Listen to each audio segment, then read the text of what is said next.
Hello guys! So dito tayo ngayon, update sa kina Kuya Brooks sa bahay ni Aling yun. So magluluto tayo ng lunch para sa mga trabahador ni Kuya Brooks. At ayan, ay dito oh, ayan ang puso, oh, natanggal na pala. Pinatanggal ni Kuya Brooks para hindi maano daw sa space. So yan. Yan na po no, kasi ang update. Ayan, mayroon pong center table dyan. Ayan. So magluluto muna ako ng luto muna ako ng lunch. Ginataang tilapia. Medyo maingay po no, medyo maingay kasi gumagawa po sila dito. So tara, samahan niyo po ako magluto ng ginataang tilapia sa tanghalian.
Nilagyan din po pala natin ng talong ang ating paksiw na tilapia. And ito din po yung kinayog na gataan niyog, no? So pipigaan ko pa ito. Ayan, at ito lagyan din natin mamaya pag maluto na, lagyan natin ng dahon ng pichay.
Ayan, medyo bawas-bawasan muna natin ng yung tubig ng paksiw natin at para ma-absorb po doon sa yung asim, ma-absorb doon sa isda bago natin ilagay ang gata, no? So yung selby, yung gata, yun na ang magiging sabaw ng paksiw mamaya. Ala, dirty na ang shoes mo. Si Uno yan. Oh, dirty na. No. No. Bagong ligo ka pa lang naman. Oh, pasok na. Ayaw pang pumasok, oh. So, yan. At ilagay na natin ang ating gata. Gata natin. Yan.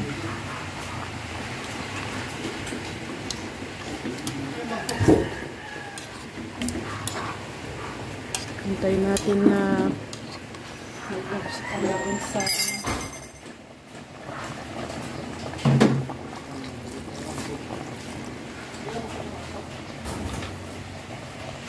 yan, lagyan na natin ng pichay.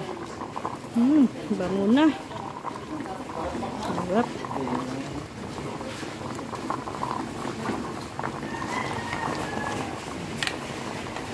Puro yung gata natin, oh.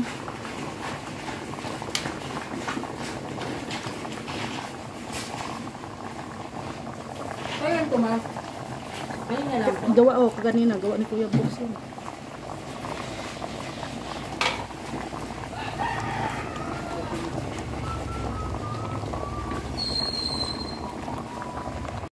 So, yun na guys. Hindi na tayo nakapag-vlog doon sa ating niluto na paksiw. Tilapia na paksiw.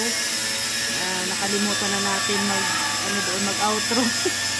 Pero maraming salamat po, no, sa nasarapan po sila, naubos naman po yung ating niluto at solve naman po yung lunch ng mga trabahador ni Kuya Brooks.